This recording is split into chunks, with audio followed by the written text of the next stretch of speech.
Christmas trains ng LRT2 at MRT3. Aba, umarangkada na. Narito ang newscoop ni Maine Barreto.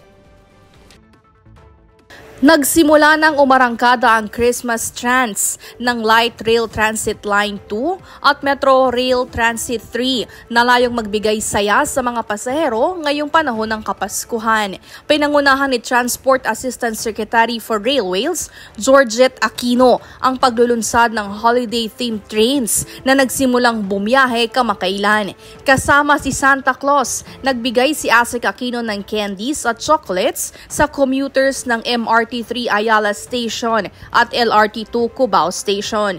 Bukod dito, nakiisa si Asik Aquino sa choir ng mga empleyado rin ng MRT3 at LRT2. Ang mga nasabing choir ay lilipat ng istasyon kada araw upang makapagpasaya ng mga pasahero. Para sa Newscoop, ako si Maine Barreto, nagbabalita ng tama, naglilingkod ng tama.